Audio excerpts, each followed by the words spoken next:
Catalina, adelante. ¿Listo?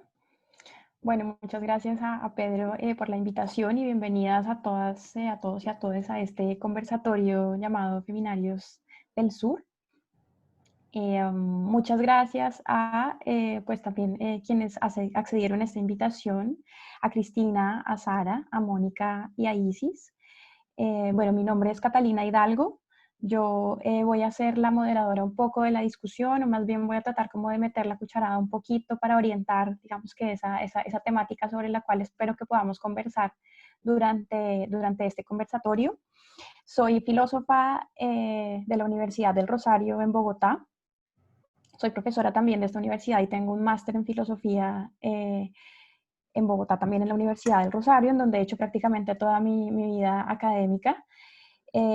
Me interesan mucho, he trabajado temas sobre antropología filosófica, filosofía política feminista, la relación un poco entre estética y política, y hoy en día estoy haciendo un máster en psicoanálisis en la Universidad de París 8. Antes entonces de empezar un poco con la discusión, quisiera que cada una de ustedes se presentara un poquito, que nos contara quién es, para que entre todas nos conozcamos un poco, para que sepamos como cuál es la agenda de investigación o de trabajo en la cual cada una ha estado inmersa. Y a continuación entonces ya haremos paso con una serie de preguntas, de temáticas, con el fin de abrir la discusión y abrir la ventana. Entonces no sé quién quiera comenzar. Pues si quieren yo comienzo, Dale, chicos. Moni. Bueno, entonces qué gusto conocerlas a todas, excepto a Catalina y a Pedro, que ya los conocía. Yo soy Mónica Erazo. Yo tengo un recorrido así bien sinuoso por todas las disciplinas y así sigo estando como en un poco los límites de varios campos. Mi formación inicial es en artes plásticas y luego tengo una maestría en estudios culturales y otra maestría en teoría crítica. Y ahorita estoy haciendo un doctorado en ciencias sociales, pero estoy trabajando historia del arte.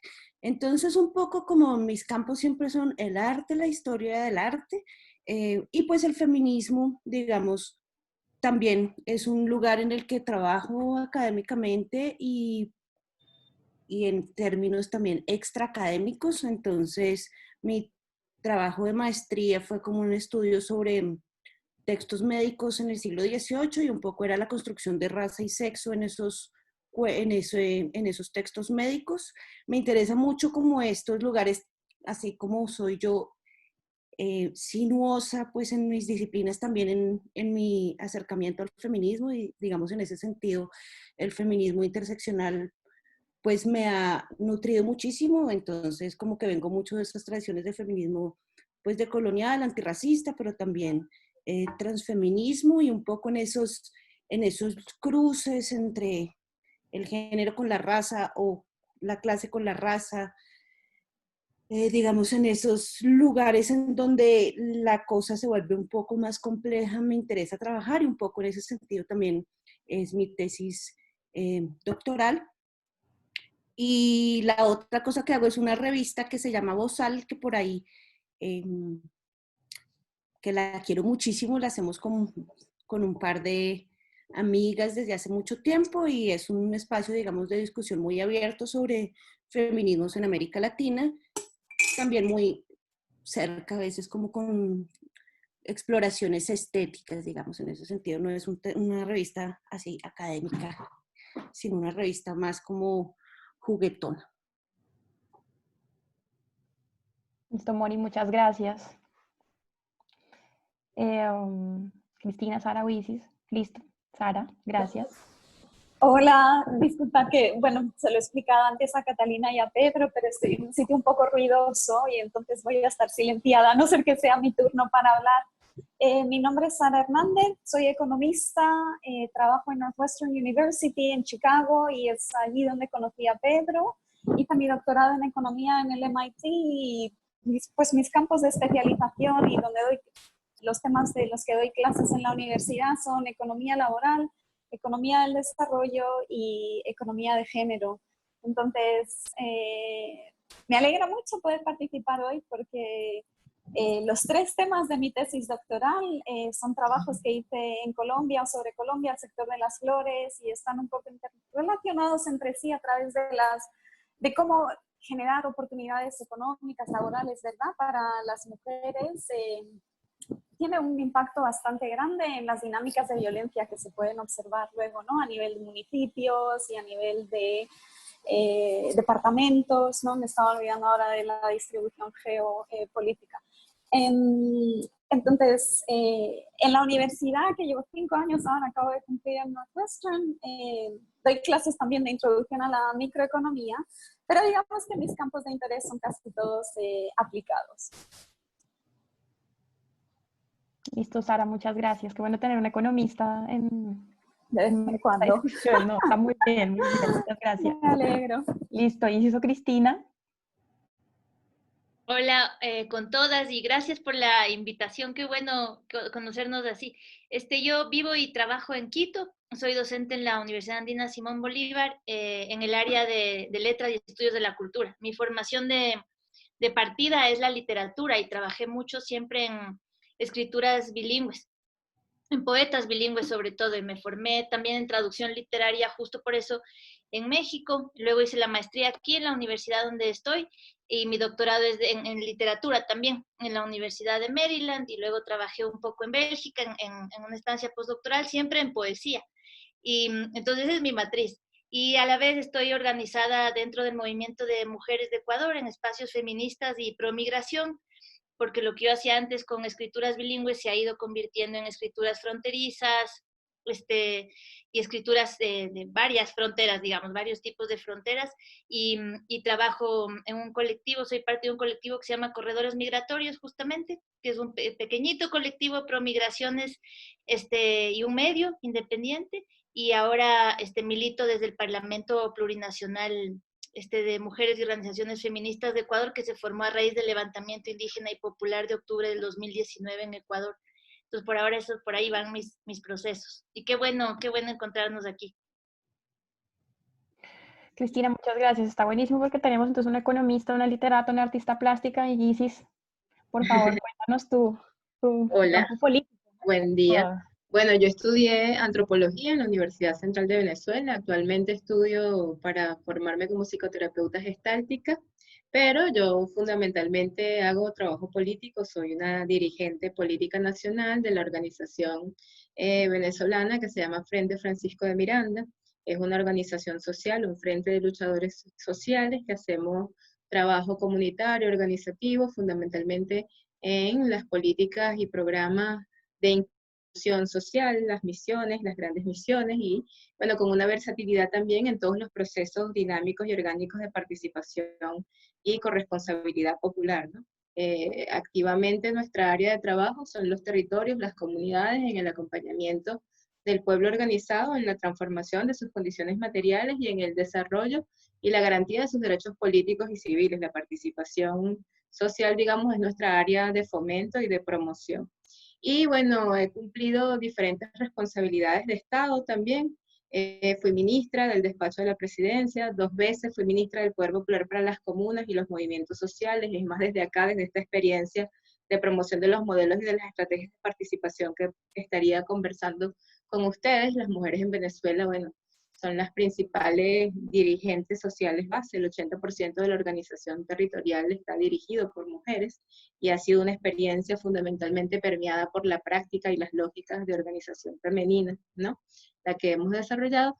También dirigí el Ministerio del Poder Popular para el desarrollo de la región estratégica de Occidente. Fue un programa de diseño de planes de desarrollo sectoriales, y un programa de transformación de los modelos económicos productivos, la Gran Misión Saber y Trabajo, y en la actualidad soy la alta comisionada de Asuntos para la Mujer de la Alcaldía Bolivariana del Municipio Libertador, de la Alcaldía de Caracas, que es la capital del país, y también soy miembro de la Dirección Nacional del Partido Socialista Unido de Venezuela. Listo, muchas gracias. Muy, muy interesante, digamos, que esa trayectoria política que creo que nos va a servir mucho un poco como para pasar de esas conceptualizaciones feministas a la práctica política, que hace parte uno de los temas fundamentales que quisiéramos como discutir un poquito en este conversatorio. Entonces, pues teniendo en cuenta este espectro que nos ofrece cada una de las temáticas que ustedes trabajan y las cuales se identifican, bien sea en el campo o a través de la investigación académica, quisiéramos empezar un poco esta discusión o este conversatorio a través de una pregunta que en sí misma puede ser puesta en disputa y que quisiera que empezáramos un poco a ponerla en disputa en torno a lo que significa ser mujer en América Latina.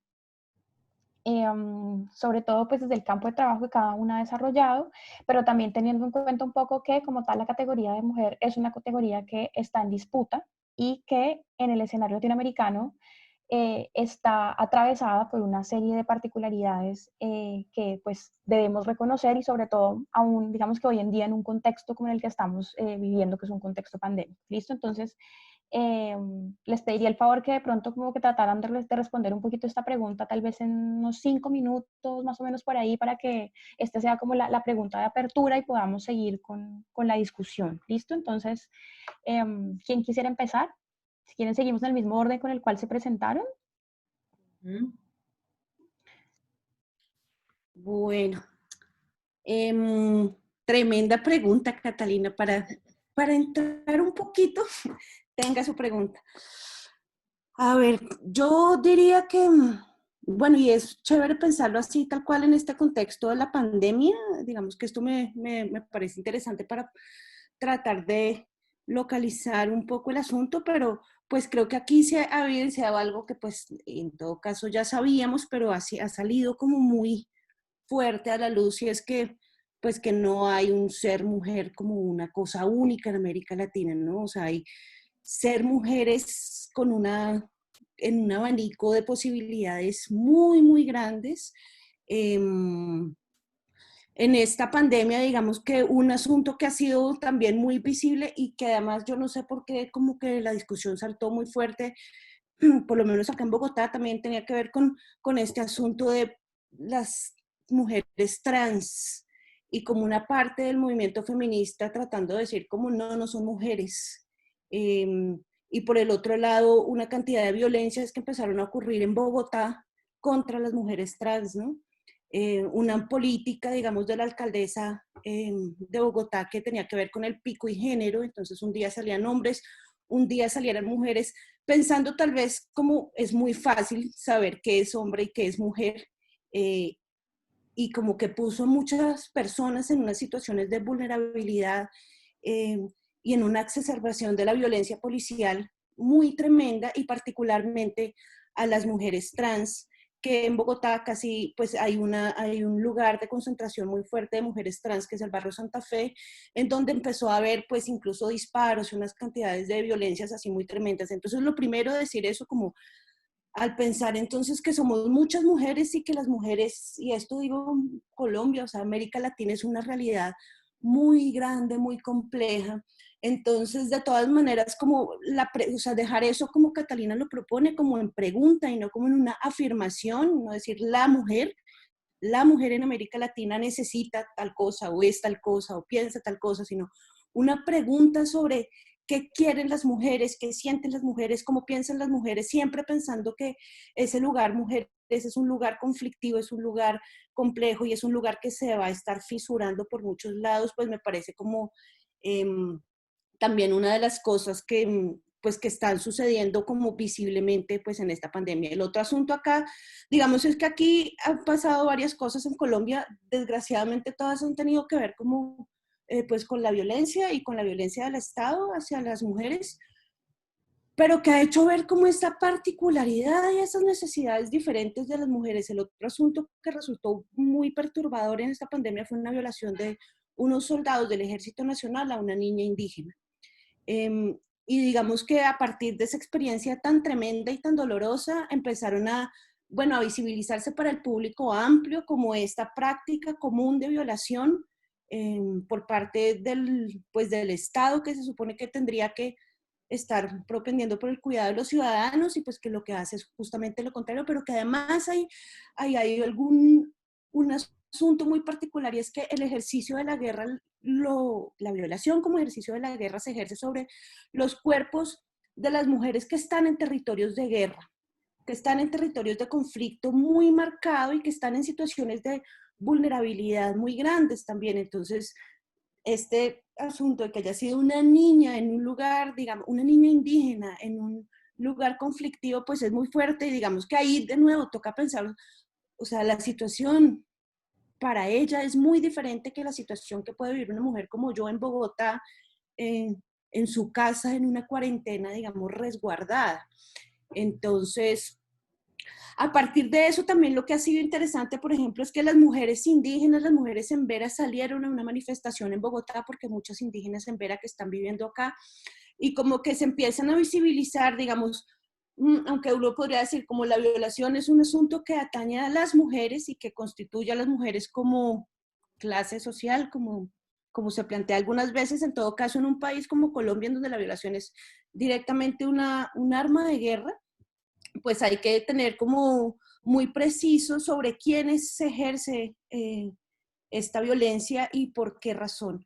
Entonces, nada, yo pienso que es eso, es una complejidad muy grande, las experiencias son enormes y creo que es como la maravilla del movimiento feminista cuando es capaz de escucharse, digamos que parte de las construcciones teóricas que me parecen a mí más interesantes surgieron de esa escucha, de esas voces varias y de esas rupturas y de esas demandas que dicen como atención a las diferentes experiencias y atención que el género no es la única categoría de opresión y no necesariamente es la más relevante. Entonces, como que ese lugar del cuestionamiento del sujeto mujer surge de esas demandas varias y esas demandas varias y diferenciales están todo el tiempo haciéndose escuchar y diciendo, atención, atención, la pregunta no la cerremos, la pregunta complejicémosla y tengamos la capacidad entonces, yo qué sé, de construir colectivamente a partir de esto que no es sencillo de definir. Y me callo porque si no he hecho más carreta. Perfecto, Moni, muy juiciosa, los 5 minutos exactos. Listo. ¿Sara? Sí. No creo que me tome 5 minutos, pero yo no cuando mezclo mucho el inglés, me da bastante vergüenza, pero me disculpáis. No te preocupes. Cuando uno piensa, ¿no?, en la definición de mujer y quizás, triste decirlo, pero los economistas per se no tenemos una definición, ¿no?, que identifique así a los géneros o simplemente uno siempre piensa, digamos, en el agente y el agente es esta persona sexual, ¿no? Pero digamos que en el contexto de América Latina, y yo creo que también en el del mundo por lo general, ¿no? Quizás un poco cuando uno piensa en la mujer o desde mi enfoque, ¿no? Piensa en la mujer trabajadora y trabajadora no solo por, digamos, el oficio o la profesión que pueda tener fuera del hogar, ¿no? Pero siguiendo también el contexto de la pandemia que ha sido mencionado ahora mismo, pues uno piensa también en la distribución de todas estas tareas, ¿no?, que se ha quedado tan marcada, ¿verdad? La desigualdad que existe a la hora de repartir las responsabilidades del hogar, del manejo del hogar, de la crianza de los niños, ¿no? Entonces, claramente en el contexto de América Latina, que es muy diverso, pues entran en juego las distintas instituciones y qué tan fácil o no tan fácil, ¿verdad?, sea también en referencia al trabajo, conseguir un empleo formal o quedarse en un empleo informal, ¿verdad? Y la agencia y el poder que esto le da, porque yo pienso que el trabajo dignifica mucho. Entonces, me gustaría quizás, ¿no?, mencionar un poco en ese sentido la labor que realiza la mujer y la labor que realiza no solo a la hora de los trabajos que reciben un salario, pero también las labores que hace día a día, ¿no?, que permiten a las familias salir adelante y a los países, ¿no?, digamos, mantenerse en cierta manera. Ok, listo. Listo, Sara, muchas gracias. Cristina, entonces te escuchamos. Igual en sintonía con lo que decía Mónica, ya sabiendo que no hay una posición esencial, pero hablando desde nuestra condición política de género, ¿no? En relación con el trabajo y hablando de las mujeres como posición histórica también, ¿qué pasa en el mundo del trabajo hoy? ¿No? En el trabajo a muerte, como lo llama Ogilvy, este sociólogo francés, si no me equivoco, es en el capitalismo absoluto, ¿no? ¿Qué ha pasado en los meses de pandemia? Yo les quiero, me disculpo si voy a decir muchas referencias, pero lo que yo digo es también una palabra que hemos construido entre muchísimas y son saberes colectivos, entonces yo les voy a ir diciendo, ¿por qué sé lo que sé? ¿No? En el mundo del trabajo en estos meses, en Ecuador lo que ha sucedido, por ejemplo, y desde el levantamiento indígena y popular de octubre, es que lo que hemos hecho las mujeres o lo que estamos viendo que hacemos es crear una coalición, una alianza entre frentes de cuestionamiento de lo social, ¿no? Entonces, sí es el movimiento feminista, pero está en alianza con el campesinado también, con mujeres campesinas, está en alianza con mujeres migrantes trabajadoras, está en alianzas con mujeres con discapacidad que se están organizando, está en alianza, o sea, estamos en alianzas, digamos, con el movimiento indígena, con grandes sectores del movimiento indígena, donde las dirigencias mixtas, gracias al trabajo de muchísimas compañeras, hoy tienen que dirigentes indígenas y dirigentes mestizos tienen que escuchar nuestras demandas sobre aborto, que tiene que ver con el trabajo, nuestras demandas sobre triple jornada de trabajo, sobre el trabajo en el campo, el trabajo del cuidado. Entonces, por primera vez, por ejemplo, desde el Parlamento de los Pueblos, ustedes pueden buscar todo esto, por eso quisiera ser muy concreta para que lo puedan ver.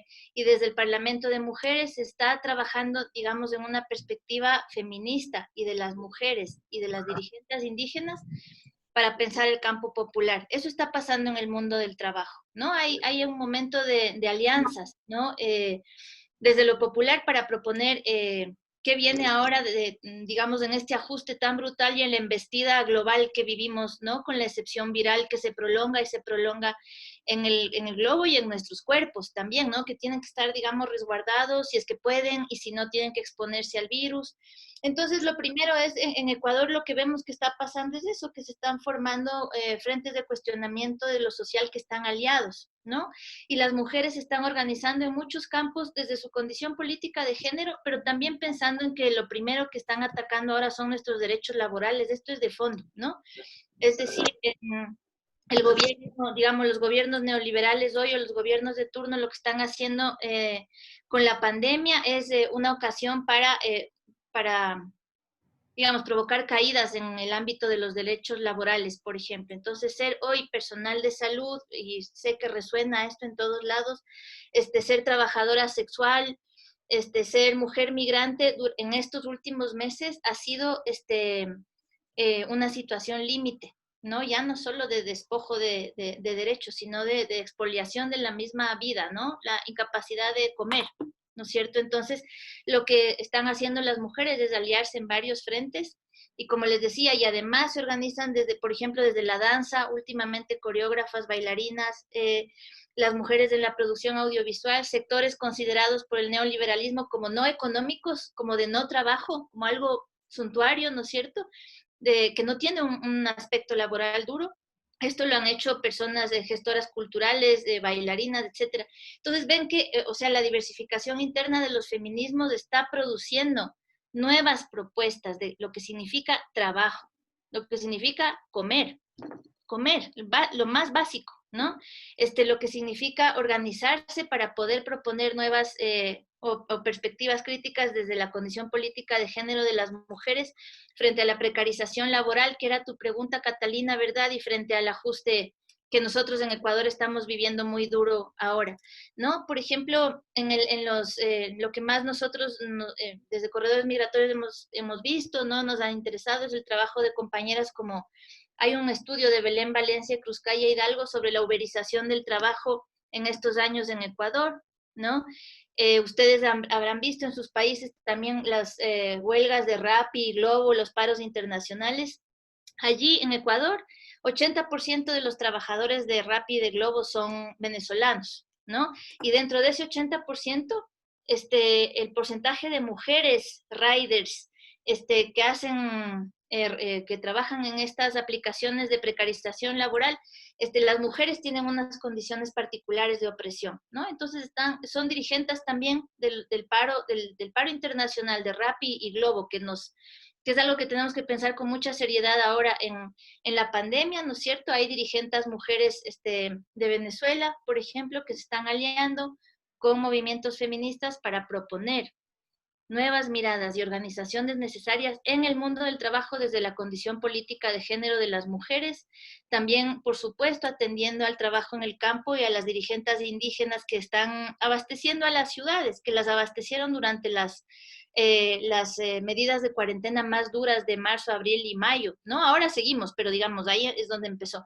Entonces, di muchos ejemplos ahorita que se me acaba el tiempo para configurar un mapa que es también transnacional. Están las mujeres refugiadas colombianas en Ecuador también produciendo, digamos, narrativas, están diciéndonos lo que les está pasando, ¿verdad? Entonces, digamos, en estos movimientos de nuestra región, hay unos frentes de cuestionamiento en alianza de las mujeres y los movimientos o los espacios feministas para responder a la precarización laboral y a la expoliación, digamos, de la vida, tanto en la Amazonía como en la ciudad, ¿no? Con ocasión de la excepción viral que vivimos, ¿no? Entonces, ese es como un mapita y luego lo podemos seguir hablando porque ya me callo.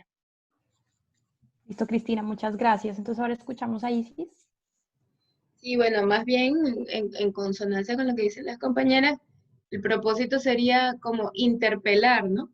Desde una mirada ya mucho más multipolar y más diversa desde las visiones de nuestra latinoamericanidad, el discurso sobre la mujer que ha construido el régimen heteronormativo patriarcal, ¿no? Toda esta norma que hay sobre la concepción de ser mujer. Y efectivamente, lo que yo podría decir desde nuestra experiencia es que la mujer en Venezuela hoy es una poderosa fuerza de transformación, ¿no? Que cuestiona justamente el orden social, la transformación política de las dinámicas de ese ejercicio del poder que están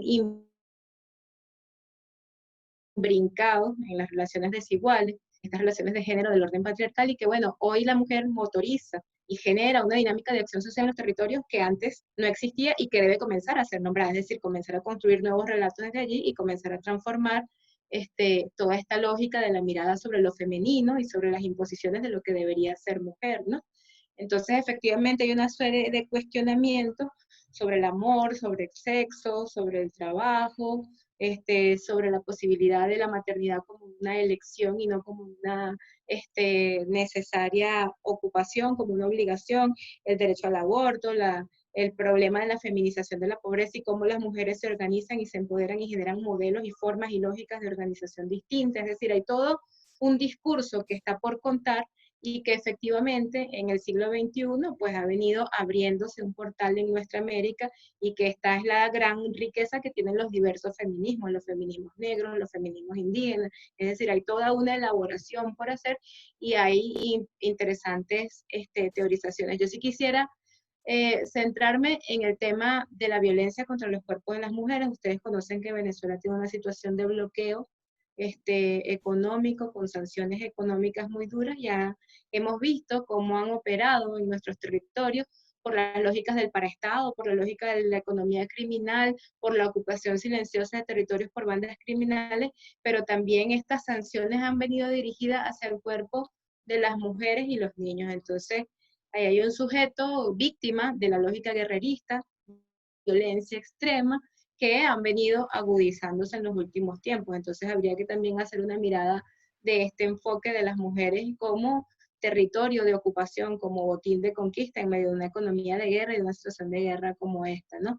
Y bueno, también comenzar a problematizarnos nosotros muchas de las relaciones de género de la política y en lo político. O sea, en Venezuela la mayoría de mujeres que desarrollan, dirigen y promueven la participación de las políticas públicas, de las políticas de Estado, bueno, somos mujeres.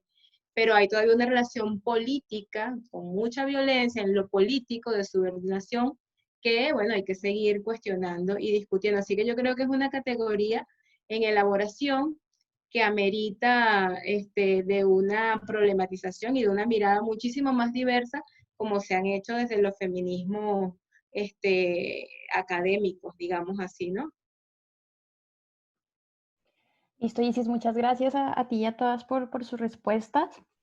Yo creo que con esta primera, digamos que ronda de intervención de cada una de ustedes podemos ver un poco cuál va a ser, cuál puede ser como el espectro sobre el cual se discute o se entra a pensar un poco esta categoría de mujer en América Latina o mujeres latinoamericanas, porque en efecto, como ustedes mismas lo han dicho, si hay una idea de mujer en América Latina, es una idea que ha sido construida a partir de relaciones patriarcales, a partir de una institucionalidad en donde se trata de un Estado colonial, es un Estado que se heredó, unas estructuras de poder que se heredaron desde la colonia y que aún hoy en día siguen vigentes en distintos aspectos como por ejemplo el género, la raza y por supuesto que la clase. Entonces, teniendo un poco tal vez estas primeras intervenciones, quisiera que nos centráramos un poco para empezar con la discusión, sobre todo teniendo en cuenta una temática que varias de ustedes señalaron a propósito del papel de la mujer en el mundo del trabajo. O la forma en la cual la mujer en América Latina irrumpe o participa dentro de el mundo del trabajo. Tal vez un poco para darle la palabra también a Sara, quien trabajó en su tesis doctoral, como bien nos comentaste, acerca de las mujeres, de hecho, colombianas en el mundo de la floristería. Que discutiéramos un poco cómo el cuerpo de la mujer, digamos que atraviesa o vive esas luchas dentro del mundo del trabajo, luchas que la sitúan bajo ciertos estereotipos, bajo ciertas ideas de lo que significan ser mujer, que la invisibilizan y que a su vez llevan a que muchos de de las labores que llevan a cabo las mujeres en América Latina ni siquiera sean consideradas como un trabajo productivo, sino más bien trabajo improductivo, un trabajo que ni siquiera es considerado como un trabajo asalariado. Entonces, no sé si Sara, tú podrías iniciar un poco hablándonos acerca de tu trabajo, por ejemplo, desde la economía, desde esa mujer trabajadora, haciendo énfasis también un poco en cómo en América Latina, por ejemplo, hay una división sexual del trabajo que es completamente distinta a el tipo de división sexual del trabajo que opera en otros continentes y en otros países. Cómo esto afecta al cuerpo de la mujer y cómo esto sigue reincidiendo en esa construcción de esa idea de mujer que está en proceso de ser un poco deconstruida y de entrar a la disputa. Excelente pregunta, por supuesto, gracias. Pues el trabajo que yo... Oh, no. ¿Os está llevando el ruido? Pero no tanto, no te preocupes. ¿No tanto? Ok. Bueno, si no...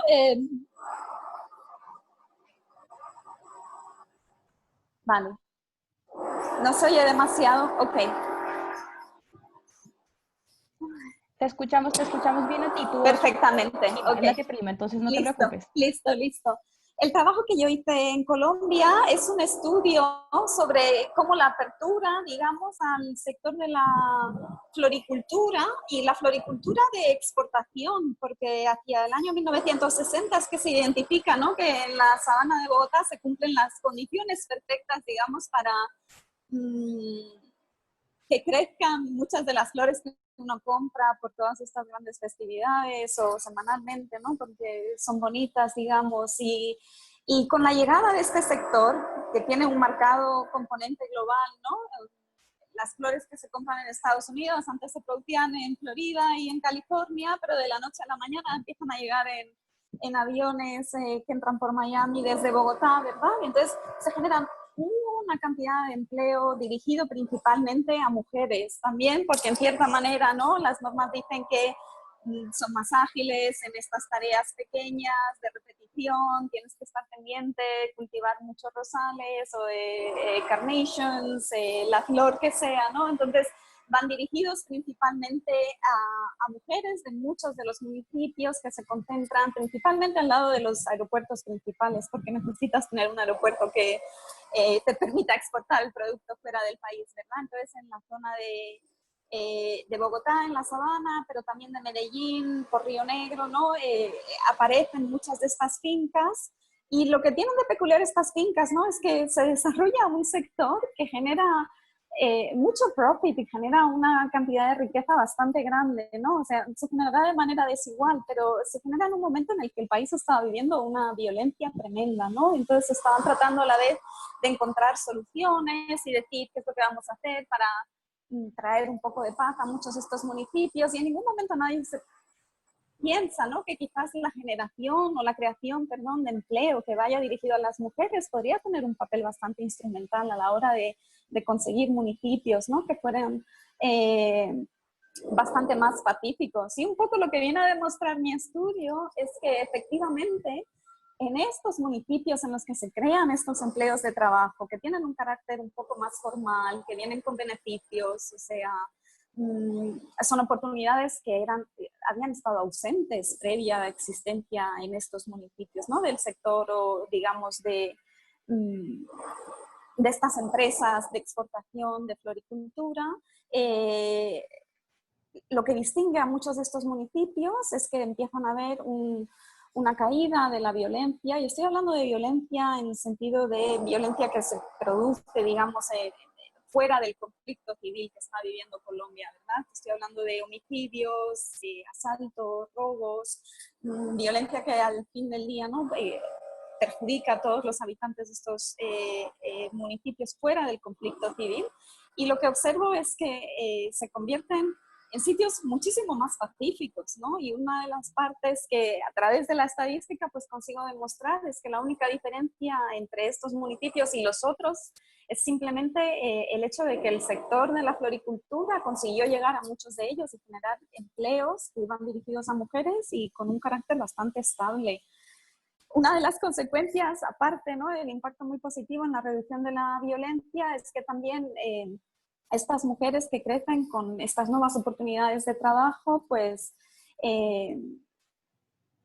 deciden tener hijos un poquito más tarde, ¿no? Si pensamos que eso puede ser también una métrica que pienses que la está dando la independencia o dando también la oportunidad de poder decidir, ahora tengo ingresos y puedo plantearme, digamos, pues tener hijos, puesto que ahora tengo un empleo estable.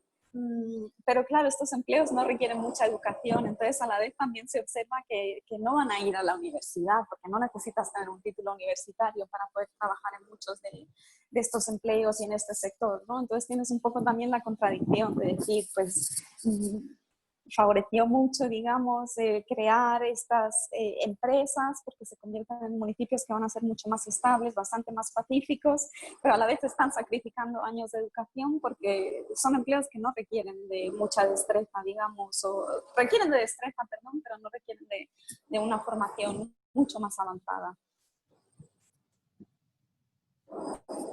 Catalina, no sé si eso ha contestado medianamente bien la pregunta que me habías Súper hecho. interesante, sí, súper interesante digamos, los resultados de tu trabajo, porque pues muestran varias ideas que tal vez podríamos utilizar para abrir un poco la discusión con Isis, Cristina y Mónica, y para que tú sigas haciendo tus aportes pues desde tu trabajo. A propósito de por qué, digamos, primera cosa que se me ocurre y es porque el trabajo o porque la industria del trabajo de la floricultura está destinada exclusivamente a las mujeres, o porque atrae mucho más a mujeres que a los hombres, digamos, en el caso de los municipios que tú investigaste. Como una primera pregunta que sería chévere como pensarse, porque eso implicaría muchas cosas sumamente complejas, como por ejemplo el hecho de que al tratarse de, como tú bien lo dices, de un trabajo que no requiere mucha capacitación en términos de educación o de profesionalización, entonces pareciera como si las mejores candidatas fueran las mujeres para ese estándar, digamos, de educación. Pues digamos que eso en un primer lugar ya es de suyo problemático, ¿listo? Con esto claramente no quiero digamos, desvalorizar un poco el hecho de que gracias a este trabajo pues las mujeres gozaron de algo que muy pocas tienen, y es la independencia económica, que a su vez repercute en muchos otros ámbitos, como por ejemplo la libertad a la hora de decidir cuándo tener hijos y cuándo no. Pero claro, nos lleva un poco como a esa discusión con respecto a cómo se está perpetuando un poco ese círculo en donde la mujer parece que sigue ocupando unas labores del cuidado, ¿no? Por ejemplo, cuidar las flores, regarlas, atenderlas, para que estén a continuación al servicio del consumidor, ¿cierto? Eh, pero a su vez eso también repercute en otras cosas de manera positiva, como por ejemplo la disminución de la violencia y la independencia económica. ¿Listo? No sé si alguna, Isis, Cristina o Mónica quisieran intervenir con respecto a este trabajo de Sara, que tiene mucho por decirnos. Tal vez, Moni, tu micrófono. Ya. Gracias.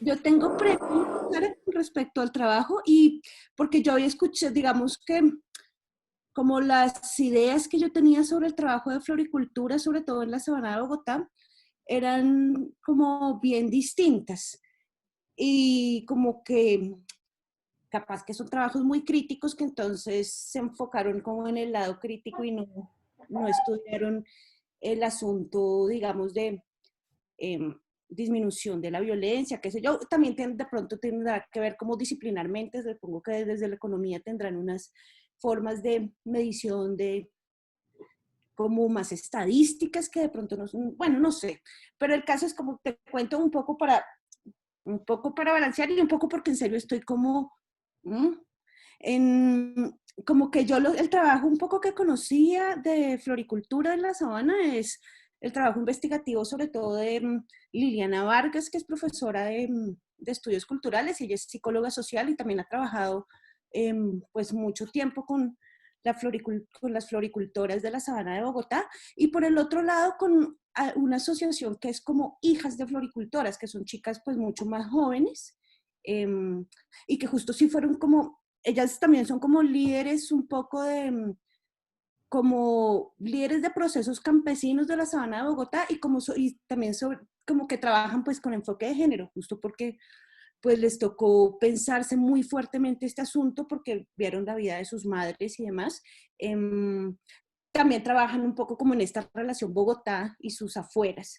Y estas chicas, hay varias de ellas que han estudiado en la Universidad Pedagógica, sobre todo, ¿cómo se llama? Licenciatura en Educación Comunitaria, que tiene procesos como de pedagogías populares con las mujeres en el campo y demás. Bueno, el asunto es que un poco desde estos dos lugares yo me había enterado que hay como unas repercusiones muy fuertes del trabajo de floricultura y que tiene que ver con lo que Catalina preguntaba con este asunto también de, y que tú también lo señalabas, de por qué las mujeres, y es este asunto como de la delicadeza y demás, sobre todo estoy como estas, o sea, estos trabajos se enfocan no en las mujeres, digamos que tienen unos roles un poco más como de escritorio, más administrativos, más como del asunto del negocio, sino las mujeres campesinas que cortan flores. Entonces, por un lado, pues son mujeres campesinas que ya tenían como el saber del cultivo y de la cosecha y como el trabajo con la tierra. Por el otro lado, como este vínculo de lo femenino con la delicadeza, entonces, que pues entonces supuestamente cortan mejor la flor y demás. Sí que generó mucho empleo, pero en este lugar, digamos, en este lugar de las floricultoras, el empleo es un empleo extremadamente precarizado, en donde son jornales, básicamente, en donde, por ejemplo, las mujeres no pueden cortar las flores cuando están con la regla, o sea, que tienen unos momentos de interrupción, pero en donde se contratan, tal cual como los jornales, en los momentos en donde hay cultivo y en los otros momentos no, y demás, pues que ese es un problema básicamente del empleo campesino en Colombia. Pero por el otro lado, y esto es algo que pues como que es muy dramático ese trabajo, según lo que yo entiendo, y es como los químicos que utilizan para esas, para que salgan las flores muy bellas y para que, no sé, creen nuevas especies de rosas para que Europa celebre sus San Valentines, pero que traen repercusiones tremendas para el cuerpo de las mujeres. Entonces, ha habido pues unos brotes de enfermedades muy tremendas, enfermedades de la piel y demás. Entonces, como que ese empleo precarizado, digamos, es precarizado un poco más que los empleos precarizados, digamos, pues porque tienen que ver con directamente vulneración del cuerpo de las mujeres trabajadoras. Y pues un poco eso era lo que te quería preguntar. O sea, no sé si tú estás trabajando con mujeres que de pronto ejerzan otros oficios dentro de la floricultura, o cómo es esta relación, digamos, con estos efectos que son como muy violentos versus, o cómo haces esta mirada pues compleja de los, no sé, unas salidas como interesantes que disminuyen la violencia para algunas mujeres, mientras que violentan el cuerpo de las mujeres floricultoras. Listo, Moni, gracias. Yo creo que démosle paso a la intervención de Cristina e Isis y después podríamos un poco como cerrar esta primera entrada con la respuesta de Sara y pasamos con lo siguiente. ¿Listo? Entonces, adelante, Cristina o Isis, la que quiera. Sí, creo que lo que dicen Sara y Mónica nos sirve como una perspectiva para la pregunta que planteabas, Carolina, y les agradezco porque la vinculación entre la mujer y la tierra se desplaza, ¿no es cierto?, a la acumulación, o sea, ser recogedoras de flores. Ecuador es un gran exportador de rosas en el mundo. Entonces, cuando yo me fui a hacer mi doctorado en Estados Unidos y veía rosas ecuatorianas por todo lado, carísimas, me hacía preguntas, ¿no? Y bueno, luego una se da cuenta de que en efecto hay muchas mujeres que recogen, que es un oficio bastante feminizado por el desplazamiento del saber, el cuidado de la tierra, hacia la acumulación por parte de exportadores, floricultores, es clarísimo. Aquí se produce mucho en la Sierra Centro, en los Andes centrales de Ecuador, la zona de Cayambe, ustedes pueden ver, es además una cultura ancestral, la cultura Cayambe, hay miles de invernaderos, ¿no?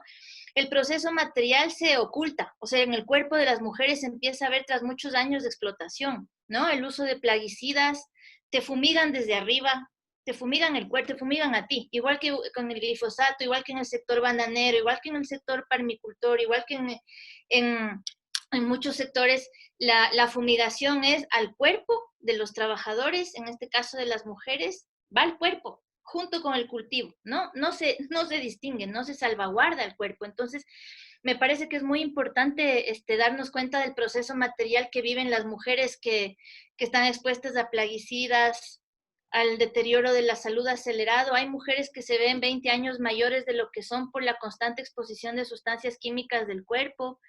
Entonces, cuando introducimos una perspectiva feminista, por ejemplo, en esta tensión enorme que tú señalas, Sara, que es verdad, digamos, hay mujeres a las que el trabajo a muerte paradójicamente les salva de la violencia, pero es trabajo a muerte.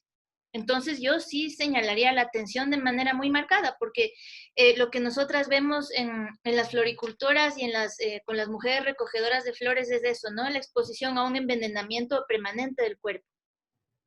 Esto pasa también en el modelo extractivista, ¿no? En otro ámbito de la acumulación de capital. Ecuador se fue salvando gracias a un frente popular antiminero de resistencia que ha durado décadas.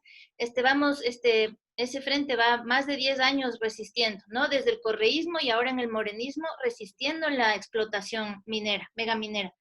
Las mujeres amazónicas están al frente de esto, ¿no? ¿Y qué dicen ellas? ¿Qué dicen sus cuerpos? También están expuestos a grados de mercurio y arsénico que el cuerpo no puede tolerar.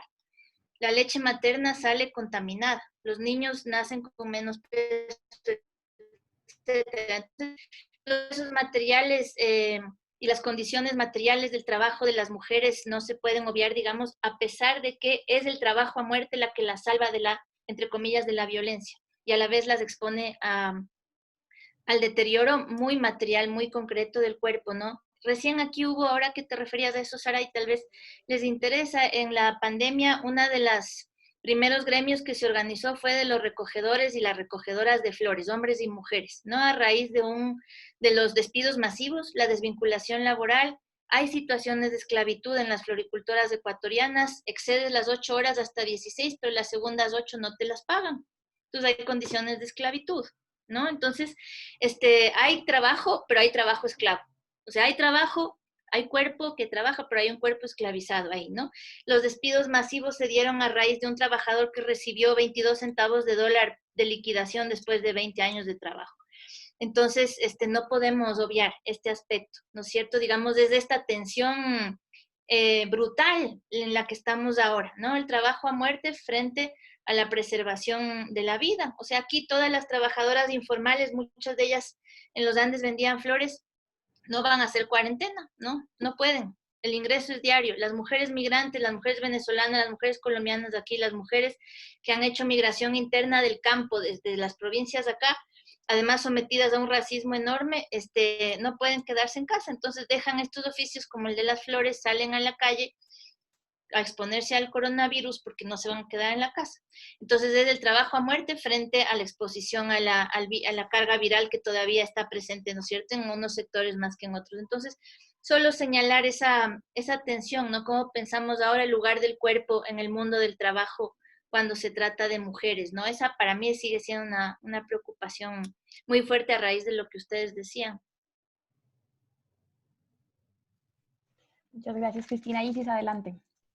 Bueno, a propósito de esa reflexión de Cristina, justamente era lo que yo comentaba antes, el cuerpo de las mujeres como parte del territorio conquistado o como un territorio de conquista y la lógica patriarcal, que es el fundamento y la esencia de la lógica del capital, es decir, la mujer como objeto de saqueo, de explotación, de expropiación, de extracción, de la práctica extractivista, fagocitaria y genocida del capital, ¿no? Entonces, un poco la reflexión que se ha dado acá en Venezuela sobre este tema es lograr que se generen experiencias de economía de mujeres, de economía solidaria, modelos y proyectos, emprendimientos, donde están estos saberes, además porque, bueno, se le asocia a una práctica que es de explotación y de una fuerza de trabajo y una mano de obra barata, las mujeres flores, que trabajan con las flores, pero bueno, ahí hay un saber, ¿verdad? Entonces, bueno, si supiéramos nosotros entender ese saber desde una lógica de la economía solidaria, desde una actitud no de explotación, sino más bien de colaboración y de cooperación, bueno, podría transformarse la realidad de esas mujeres en ese territorio. Es un poco lo que hemos experimentado aquí. En el año 2001, por ejemplo, acá se creó el Banco de la Mujer para comenzar a generar experiencias que pudieran organizarse mujeres y generar emprendimientos productivos. También con las estructuras de organización, los consejos comunales, hubo un fenómeno maravilloso acá, que fue el de la autogestión para la construcción de viviendas por parte de mujeres, y las principales brigadistas eran las mujeres organizadas, que desarrollaron un modelo económico, que desarrollaron empresas de propiedad social para desarrollar la actividad productiva con fondos de reinversión social y con lógicas de relacionamiento de la igualdad desde la solidaridad y no desde la lógica de la explotación. Y hay otro elemento muy importante, aparte del abuso del cuerpo y del cuerpo de las mujeres como objeto de expropiación, que era lo que tú decías, las otras jornadas laborales, la doble y la tercera y la triple jornada laboral de las mujeres. Una de las discusiones que se ha venido dando acá es este tema de cómo poder trabajar con equidad la economía de los cuidados, porque estas mujeres que son explotadas después van a su casa a una jornada laboral. Cómo nosotros generamos estrategias y estructuras. Acá se ha desarrollado el movimiento de mujeres, Eulalia Burós, el movimiento Somos Venezuela, que trata de buscar como espacios de contención para el tema de la economía, de los cuidados. La misión José Gregorio Hernández para el cuidado de las personas con discapacidad. Es decir, hay toda una discusión en el mundo del trabajo que todavía yo siento que tenemos mucho que abonarle, que tiene que ver con esta economía de los cuidados y el acceso, por ejemplo, a la educación, para que las mujeres no estén destinadas a oficios subpagados y periféricos y marginales, como los que hemos visto ahora, ¿no? De contrato a destajo también, además, que no generan ningún tipo de estabilidad laboral, ¿no? Entonces, en ese sentido, nosotros hemos dado discusiones importantes y sobre todo reformas legislativas, la ley orgánica de las mujeres sobre el derecho de las mujeres a una libre de violencia, por ejemplo, legisla sobre el tema del horario para la lactancia, que una mujer que está amamantando pueda tener una jornada de mediodía para poder lactar. Es decir, este tipo de cosas sobre la soberanía del cuerpo que forman parte de la discusión sobre el trabajo y sobre la economía de los cuidados, que queda muy soslayada todavía en el continente, ¿no? Listo, Isis, muchas gracias, Sara. Entonces, sí, de pronto quisieras como recoger varios de los elementos en disputa y situarlos un poco desde tu perspectiva como economista. Gracias. Sí, por supuesto. Pues es un empleo el del sector de la floricultura, ¿verdad? Que hemos dicho que es mayoritariamente dirigido para mujeres, pero incluso dentro de las fincas tienes una división del trabajo que es muy clara, ¿no? Y digo, además, las encargadas de cuidar y de cortar y de, digamos, criar de alguna manera, ¿no? A las flores son mujeres, digo, pero los trabajos de fumigación los hacen los hombres, el transporte lo hacen los hombres, ¿no? Entonces también hay mucho, genera empleo también para los hombres, aunque digamos que la proporción pues vendría a ser 70% mujeres, 30% hombres, y está bien alineado, ¿no? Con todo este discurso sobre the nimble fingers, ¿no? Que tienen más destreza a la hora de realizar estas tareas súper manuales, súper repetitivas, probablemente no son lo más interesante que se pueden encontrar. Y digo, pero bueno, se genera, ¿no? El sector en el año 1960 y repito, en un contexto en el que no había muchísimas otras más alternativas, y con los años me parece que sí que han hecho un esfuerzo medianamente grande por asegurar que esas características del empleo, ¿no?, tratasen de mejorar. No siempre se consigue y ahí es donde necesitas un legislador que te lo marque y te lo mande, ¿no? Y digo, porque si fuera a través del empresario, pues no, obviamente va a tratar de minimizar todos los costes que tenga. Y digo, pero creo que también es una crítica un poco injusta porque me parece que en muchos de los casos es un empleo, bastante estable y son mujeres que llevan trabajando igual en fincas entre 15, 20 años, ¿no? Y entonces las hijas de estas mujeres y los hijos de estas mujeres probablemente hayan crecido en un ambiente, ¿verdad?, que hubiera sido muy distinto si sus madres no hubieran contado con estos empleos. Y parte de la reflexión que hago en mi tesis es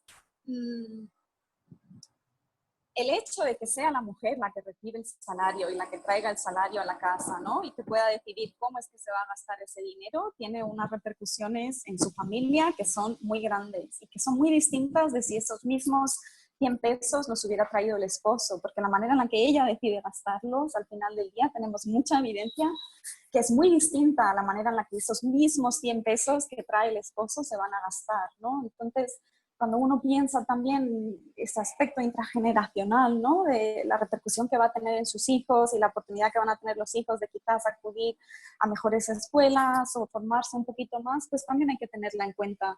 Bien, es verdad que la protección del trabajador es súper importante y que donde ha fallado, ¿verdad?, debería entrar el peso de la ley porque si algo es nocivo y si algo va, digamos, a lastrar la salud del trabajador, pues deberían ponerse las protecciones necesarias. Y en los casos en los que ha fallado,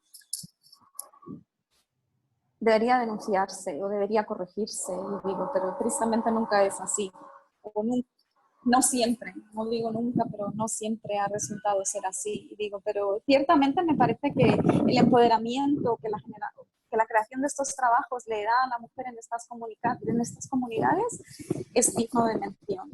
Y estamos hablando de un sector que cultiva 7.000 hectáreas en todo un país. El café te genera 800.000 y el café no te genera este impacto en la violencia, no te reduce la violencia en estos municipios, ¿no? Y digo, entonces tienes una manera quizás, ¿no?, de aprender que sectores que van dirigidos, ¿no?, el empleo dirigido a la mujer, pues puede que sea una buena inversión para la economía del país, crear empleos que vayan destinados a las mujeres. No estoy diciendo la razón por la que son destinados a las mujeres, ¿no? Y digo, sí, o sea, pero me parece que es importante tenerlo en cuenta a la hora de decir, voy a crear trabajos y voy a crear trabajos que también vayan destinados a las mujeres del país.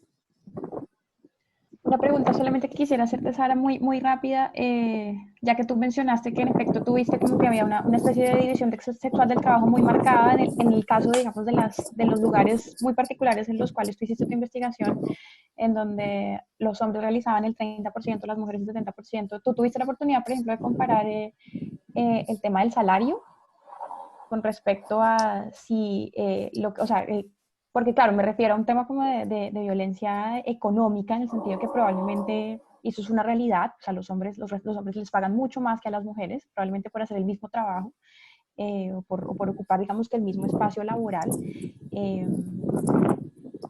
Pues en el contexto, no, muy buena pregunta. Cuando digo que la división del 30-70 es que de cada 100 empleos que se generan en una finca de flores, ¿no?, digamos, 70 van a ser de mujeres y 30 van a ser de hombres.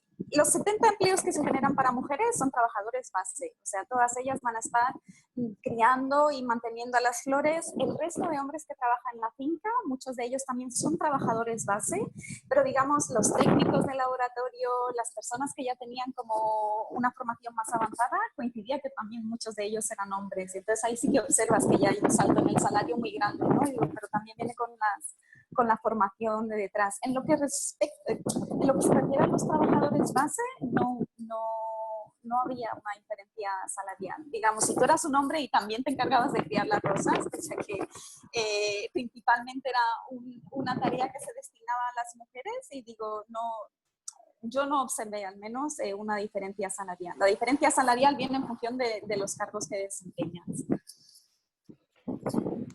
Listo, tal vez como una idea final, como para cerrar un poco este caso con respecto a varias de las ideas que ustedes mencionaron, por ejemplo, con lo que decía Cristina a propósito de ese trabajo a muerte, lo que señalaba también Mónica con respecto a las críticas o a la perspectiva crítica que se puede hacer de esta. Sara, ¿te puedo pedir un favor? Pues hay mucho viento en tu... Gracias, perdóname. Gracias, gracias. Con respecto a lo precario que ya de sí termina siendo el cuerpo de la mujer utilizado y explotado en estos contextos, por ejemplo, como la industria de las flores. Y es que digamos que es interesante cómo este campo de investigación pues, que realiza Sara nos lleva a plantear una pregunta, una relación con respecto al cuerpo de la mujer, a la tierra, pero también al territorio y a la forma en la cual se articula o se ve afectado un poco el cuerpo de una mujer cuando está enmarcada dentro de estas prácticas extractivistas que siempre desmeritan, por ejemplo, el conocimiento de la mujer campesina, que, como bien lo señalaba Mónica, la mujer campesina tiene un conocimiento que no tiene una mujer que vive en la ciudad, pero para el capitalismo, por supuesto, que ese conocimiento no es susceptible de ser ni aceptado como el conocimiento, ni mucho menos remunerado. ¿Listo? Entonces, como que acá me empiezan a entrar otro tipo de elementos que son interesantes y que hacen que a su vez que la mujer, no solamente además de ser mujer, sino también es mujer campesina, entonces como que entra en toda una serie de círculos de vulnerabilidad en donde toda la intersección de ser mujer campesina, no tener ningún otro tipo de educación, hace que sea mucho más precaria, mucho más vulnerable y que sea una gran candidata para ocupar este tipo de trabajos que en su mayoría terminan por ser trabajos de muerte. ¿Listo? Entonces creo que este tema nos podría empezar un poco a dirigir también la discusión hacia un campo que creo que es fundamental que discutamos un poco en este conversatorio, y es en torno a la participación política de la mujer o de la agenda feminista o de las agendas feministas, porque no hay una sola agenda feminista, no hay una sola mujer, como ya lo comentamos y lo comentaron ustedes también a propósito de la primera pregunta. Y por eso me gustaría de pronto empezar esta segunda parte tal vez de la conversación dándole la palabra a Isis, porque Isis tiene mucho recorrido en política y sobre todo en el marco de una propuesta que es una propuesta pues, que le hace el frente un poco al capitalismo, ¿no? Como lo es, por ejemplo, esta propuesta del Estado comunal. No sé si tú nos podrías hablar un poco, por ejemplo, sobre explicarnos un poco de qué consiste esta idea y cuál fue tu experiencia como ministra de Comunas y, por supuesto, pues cuál fue el papel de la mujer en todo ese entramado. Sí, bueno, yo creo que hay un avance, hay una transformación en lo simbólico en la Revolución Bolivariana en Venezuela a partir de 1998 con la irrupción de Chávez como fenómeno político y como líder nacional, y tiene que ver con el cambio que se operó en lo simbólico sobre el papel histórico de la mujer, ¿no? En la sociedad. Efectivamente hay un principio muy importante, que es que la Revolución Bolivariana se declaró feminista. El presidente Chávez, el comandante Chávez, declaró el carácter feminista de la Revolución Bolivariana y estuvo dando siempre como una discusión y un diálogo y un relato acerca de lo que implicaba la recuperación de la dignidad, la conciencia del dolor y del sufrimiento en el pueblo, y cómo el papel de la mujer era un papel preponderante en esas angustias de la lógica de la exclusión, de la lógica de la pobreza, de la lógica del capital. Entonces, la mujer se sintió, digamos, inmediatamente convocada, es decir, un fenómeno, digamos, social, histórico, sociológico que hay en Venezuela es que en la primera línea, en cualquier convocatoria nacional de avanzada, de reordenar las lógicas y las estructuras del ejercicio de poder, la mujer aparece como un elemento fundamental. Ese es un fenómeno de una transformación que se ha venido dando, y efectivamente, como yo lo mencionaba al principio, bueno, el 90% de la diversidad de organizaciones de base que hay acá, lo dirigen las mujeres. El Estado comunal, por ejemplo, aquí hubo una propuesta de reestructuración del territorio a través de consejos comunales, es decir, entre 50 y 200 familias en un territorio se agrupan en un consejo comunal, que es una instancia de participación democrática para discutir y dirimir los problemas de la vida pública, de lo común. el acceso a los servicios, la garantía de agua, de servicios públicos, el tema del modelo económico productivo, el desarrollo territorial según las potencialidades que hay, las capacidades de relacionamiento que hay entre cada uno de los territorios, los problemas fundamentales de la educación, de la cultura, de la recreación y de la espiritualidad de la sociedad. O sea, es un constructo político territorial que genera unas formas y unas dinámicas de organización social fundamentada en dos principios, el de la participación y el de la corresponsabilidad para el desarrollo de la democracia participativa. El fenómeno que hay ahí, bueno, de todos esos, te voy a decir, mientras yo fui ministra, se conformaron más de 3.000 consejos comunales en el país y se promovieron la organización de aproximadamente 300 comunas. En el 90% de la estructura de dirección de esos territorios eran mujeres, ¿no? Pero todavía permeada con una lógica de las relaciones de género de poder, porque dirigían las mujeres los comités, o dirigen las mujeres los comités, dirigen las mujeres las estructuras de base, pero sigue habiendo una hegemonía de la lógica masculina, del mandato de masculinidad, a decir de Rita Segato, en el ordenamiento de las relaciones de poder en los territorios. Pero efectivamente, una de las discusiones para erradicar, una de las metas que nosotros nos propusimos para la erradicación de la pobreza, por ejemplo, fue el tema de la municipalización de la educación. Se crearon aldeas universitarias acá y el 80% de la matrícula también, por municipio, por territorio, estaba conformado por mujeres. Un alto porcentaje de la matrícula universitaria eran mujeres que antes estaban excluidas, que por las características de los territorios no podían acceder a la educación universitaria y que ahora con los procesos de municipalización formaban parte, bueno, del sistema académico universitario. El 80% también mujeres, es decir, un fenómeno de explosión de las lógicas y las dinámicas de participación femenina en los territorios, no desde el discurso de los feminismos blancos, de la ONG, ni siquiera con toda una discusión de problematización del cuerpo. Ahorita es que más o menos los movimientos feministas de Venezuela han venido generando toda esta discusión con las campañas globales, mundiales que se ha dado de una menos. Ahora nos estamos sumando, por ejemplo, con un observatorio sobre el tema de los femicidios y la explosión, o sea, el crecimiento exponencial de los femicidios en la pandemia. Es decir, ahora en Venezuela el movimiento feminista está como asumiendo banderas de lucha globales, pero efectivamente toda esta construcción de ejercicio de poder ha sido en el territorio, desde las organizaciones de base, sin planteamientos teóricos, académicos, sin discusiones de la primera, de la segunda, de la tercera, cuarta o quinta ola, no, ha sido un ejercicio desde el hacer, desde la problematización de la realidad y de qué somos capaces de lograr con lo que tenemos. ¿Qué podemos hacer? Organizarnos. ¿Qué podemos hacer? Asumir la responsabilidad, la corresponsabilidad en la gestión de lo público. ¿Qué podemos hacer? Formarnos, ingresar a la universidad, desarrollar las aldeas educativas. Entonces, bueno, ha sido este periodo muy, como ustedes saben, vulnerado en los últimos 7 años. Ha sido una política de guerra verdadera. Yo les quería, por ejemplo, mencionar que nada más en lo que va de este mes se han cometido 17 femicidios en Venezuela. Este año 2020, 130, es decir, hay un incremento de la lógica de la violencia que tiene que ver con, bueno, las agresiones que está sufriendo la República Bolivariana de Venezuela con todas las sanciones económicas. Es decir, este proceso del que yo les estoy hablando, pues ha venido en menoscabo y se ha venido vulnerando. Sin embargo, hay una estructura de resistencia y de organización popular que sigue estando dirigida por mujeres, ¿no?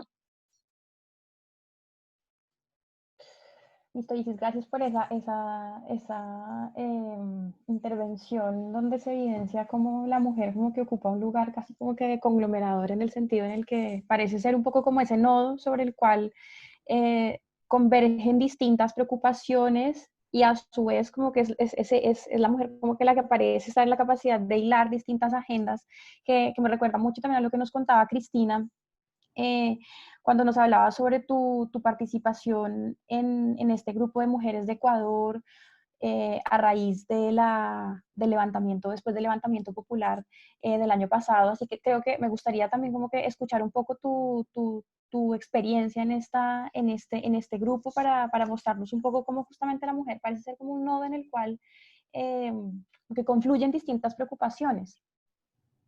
Un nodo, eso. Me reía cuando Isis hablaba porque yo tampoco he sabido nunca si hay olas o qué son, ¿no es cierto? El saber del cuerpo y el saber comunitario, esa es otra historia, ¿no? Otra Entonces, cosa.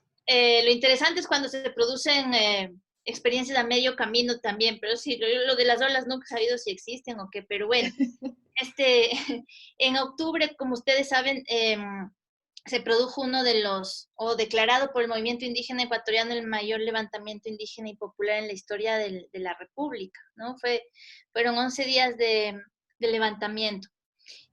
Allí, en octubre, se recogían justamente demandas de los últimos 20 años, 10 años, ¿no? Nosotras en el movimiento de mujeres veníamos de una lucha muy dura desde varios sectores, por la despenalización del aborto. La discusión del aborto fue prohibida por Correa en el 2015, silenció a asambleístas mujeres, había una transfobia de Estado, pensando en lo que decía Mónica, muy fuerte, ¿no? Y digamos, había un discurso estatal, un discurso del poder muy misógino y muy también, ¿cómo podríamos decir? Había como una restauración muy masculina del ejercicio del poder, ¿no? Muy macha y muy así, como de macho de abrirse el pecho y láncenme balas. Y allí estaba el movimiento de mujeres, ¿no? Entonces veníamos de la prohibición de discusión del aborto, de la implementación del Plan Familia, que fue una ley en donde ya se premió algo que no hemos mencionado todavía, que es la ideología de género. Es decir, el correísmo abrazó por medio de una figura que se llamó Mónica Hernández, todo esto ustedes lo pueden ver, el temor de la, entre comillas, ideología de género, que después me acuerdo influyó tanto en los acuerdos de paz cuando Uribe hablaba de la castrochavización, homosexualización de la sociedad, todo mezclado, ¿verdad? Si es que ganaba el CIME, digamos, esto ha afectado a todos nuestros países. Entonces, bueno, veníamos de ya una ley, de una prohibición, digamos, o una censura a la educación sexual laica. Entonces había habido una caída fuerte, ¿no?, en los derechos sexuales y reproductivos desde, digamos que desde el 2014. Entonces, esto, digamos, se integra con otras demandas laborales, como ya hablábamos, económicas, y en octubre se empiezan a recoger. Lo interesante fue que en esta diferenciación que hemos estado haciendo, ¿no es cierto?, entre los encuentros, entre los feminismos urbanos y los movimientos de mujeres indígenas, los saberes ancestrales, también aparecen históricamente entre las mujeres indígenas las esterilizaciones forzadas. Conocemos la historia por Ecuador, por Perú, perdón, pero en Ecuador se habla menos de esto, ¿no es cierto? Entonces, lucha por la despenalización del aborto, pero reconocimiento necesario de que hay miles de mujeres indígenas que han sido y son esterilizadas a la fuerza en Ecuador, en Colombia, con esta harina pan, ¿no es cierto?, que me contaban estudiantes mías de Colombia, y así. Entonces hay muchas demandas muy complejas. ¿Y qué pasa? Que en octubre se empieza a gestar también un encuentro, unos encuentros a medio camino entre mujeres amazónicas, mujeres andinas, campesinas, el movimiento indígena y las dirigencias de las mujeres. ¿Y qué sucede? Que hemos venido constatando muchas veces que a pesar de que hay compañeras que eligen la vía electoral, para nosotras la vía electoral nunca fue una garantía de nada, ¿no? En los últimos, desde la vuelta a la democracia. Entonces, ¿qué sucede? Que la agenda feminista y la agenda de las mujeres se construye desde abajo para la organización popular. Y creo que si hay un consenso de, por lo menos de sectores de izquierda, sectores preocupados por la justicia social, feminismos, etcétera, es que en octubre se acumuló mucha fuerza popular. Se acumuló fuerza indígena y se acumuló fuerza popular, ¿no? El problema es que enseguida viene ahora un año electoral dado por pandemia, cuarentena, descalabro económico, ajuste neoliberal. Entonces, lo que yo miro justamente desde el Parlamento, y gracias a las dirigentes indígenas que condujeron la formación de ese Parlamento y condujeron acciones fundamentales en el levantamiento de octubre, hay dirigentes indígenas históricas, ¿no?, que están en este proceso. Blanca Chancosa, ustedes las pueden buscar, Luisa Lozano, reprimida en el 2015, ¿no? Mujer Saraguro, que fue reprimida con su comunidad en uno de los peores momentos de represión del gobierno correísta, y ha construido una dirigencia con mujeres de base también. Entonces, ¿qué pasa? Que ahí, siguiendo mucho a Raquel Gutiérrez, ¿no? Digamos, el Estado como horizonte a nosotras realmente está ahí como, más bien como un obstáculo. Entonces hay mujeres y experiencias que están construyendo desde la base, ¿no es cierto?, organización desde abajo. Por ejemplo, yo que sé, el movimiento Cayambi, las mujeres Cayambi en la cuarentena organizaron redes agroecológicas, redes de abastecimiento, a sí mismas, sus comunidades y las ciudades. Entonces, la experiencia comunitaria aquí, o el saber comunitario, está trabajando todo el tiempo para sobrevivir contra el ajuste del Estado, ¿no?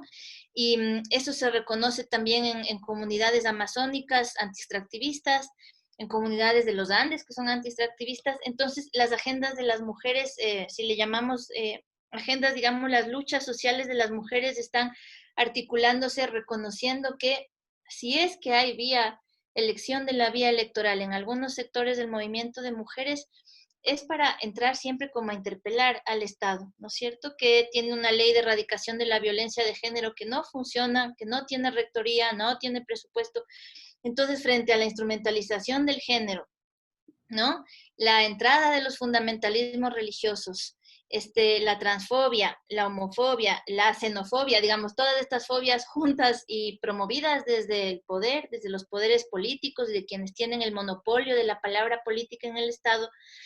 En realidad la construcción comunitaria está asegurándose de preservar la vida comunitaria y la vida más material, pero no optando por ahora por la vía electoral. Eso ya es una discusión que le corresponde al movimiento indígena, pero por ahora es muy difícil pensarlo así, ¿no? Pensar que la vía electoral y las agendas de las mujeres vayan a estar allí, pero sí les puedo decir, si lo quieren mirar, es que el Parlamento de los Pueblos, formado en octubre, ha producido un documento que les contaba al comienzo, que ha transversalizado un enfoque feminista del cuidado, la economía, los derechos laborales, el aborto, la preservación de la vida de las mujeres en el contexto del que hablaba Isis, que es global. O sea, hay un estado de feminicidio global, ¿no?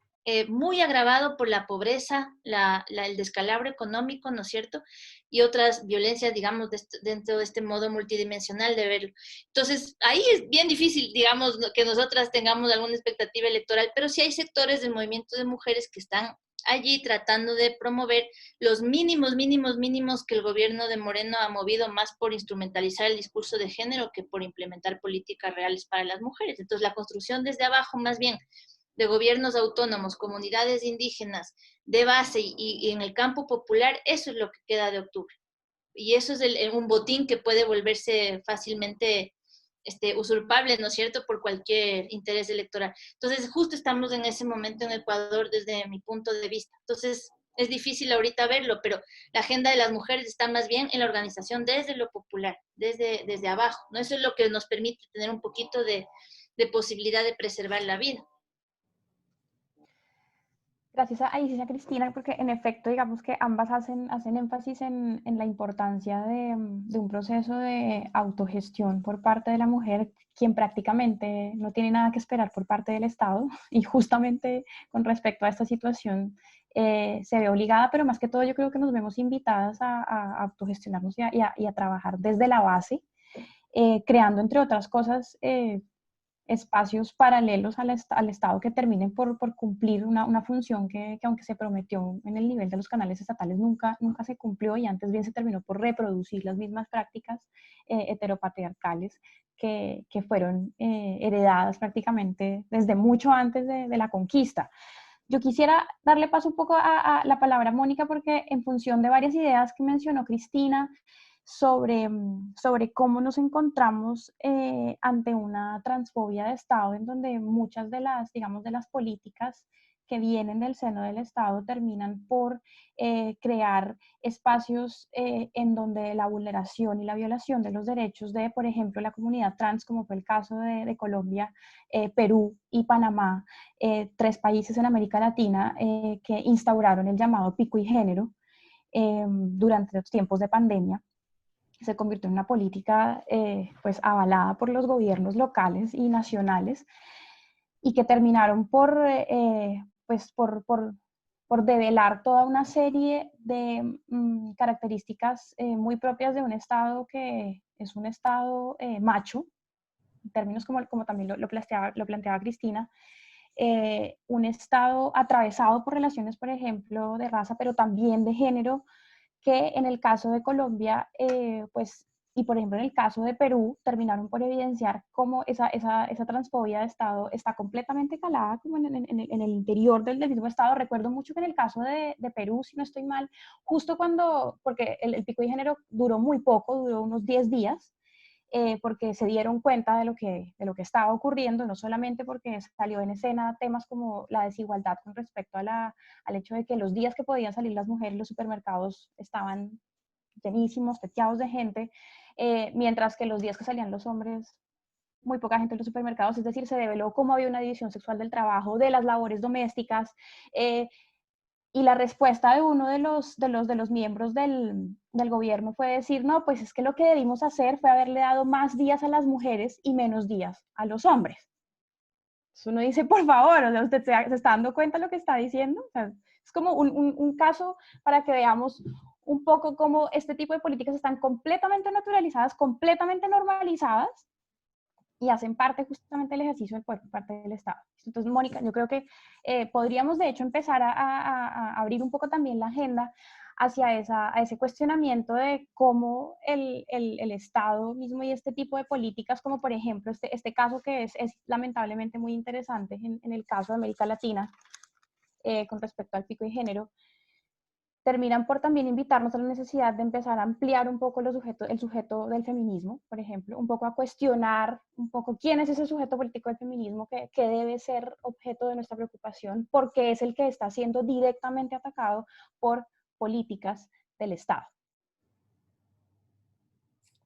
Vale, gracias Catalina, está buenísima la pregunta. Yo también como que quisiera a ver si como retomar algunas de las cosas que han planteado que me han parecido como muy interesantes, entre ellas como lo que planteó ahorita Cristina, de cómo esto tiene que ver mucho, por ejemplo, con el asunto de la ideología de género, pues que ha sido brutal en América Latina, tal vez con las repercusiones más fuertes, a ver, en todas partes, pero pues Brasil con Bolsonaro y Colombia con el plebiscito tal vez son como los casos en donde el asunto está teniendo que ser, pues ha sido como más visible y en donde lo que tú dices, Catalina, como que nos hace pensar, como que ya después de, qué sé yo, 4 décadas de debates, por lo menos, que a mí sí me gustan las olas, pero digamos que en América Latina como que un movimiento feminista un poco como internacional, pues más o menos viene de la década de los 80, ¿no? En el 81 fue el primer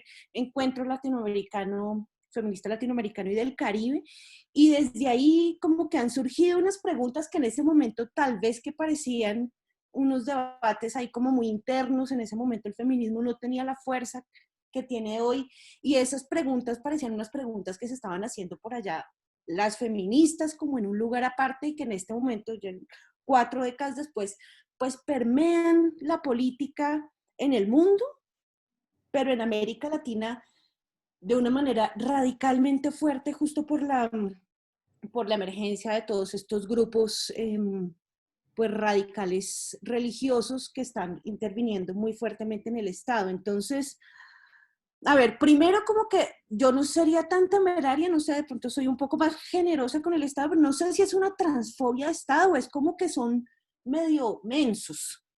O sea, no, digamos que aquí puntualmente yo no quisiera pensar, a pesar de que ella no me encanta, pues no quisiera pensar que la alcaldesa directamente es una transfoba y diga, ah, sí, como, no, solamente como que reproduce un poco acríticamente, pues eso que hemos estado hablando, como esa división sexual del trabajo y esas supuestas certezas de que, pues que es como de algún modo reproducir el modo en el que hemos sido educados, ¿no? De algún modo como que hay escuelas para niños, escuelas para niñas y le parece a la gente fantástico y entonces como que es simplemente eso, andar por inercia haciendo, entonces, porque de todas maneras yo quiero decir, no Claudia López, o sea, pero estoy hablando como el Estado en términos amplios y con todas las alcaldías que ha habido, pero pues como que acá hay, o sea, legalmente, pues existe toda una cantidad de políticas, digamos, para que las personas puedan hacer las transiciones, es absolutamente legal. De hecho, Bogotá, la alcaldía de Gustavo Petro,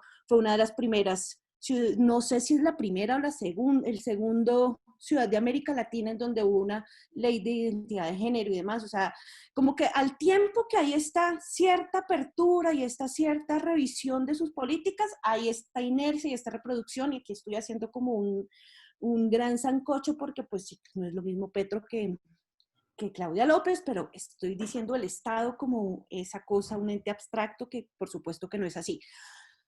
Pero como en aras de tratar de pensar un poco el asunto como más globalmente. Entonces, digamos que acá como que hay también una cierta paradoja, porque mientras que el movimiento, digamos, feminista tiene cada vez más visibilidad y siento que también está más articulado en toda América Latina y tiene como un gran poder en las calles y demás, y de algún modo ha logrado, yo siento que sí ha logrado de algún modo cambiar el sentido común, o sea, aunque por supuesto que sigue reproduciendo una cantidad de hábitos machistas, pero qué sé yo, es que hace 30 años decían unas cosas así muy brutales, sin, aunque sea ahorita como que les toca sentir vergüenza, o como dice Cristina, a veces incluso hacer un uso utilitario del discurso feminista, simplemente porque es como en estas alturas políticamente incorrecto decir como sí, somos un gobierno de machos y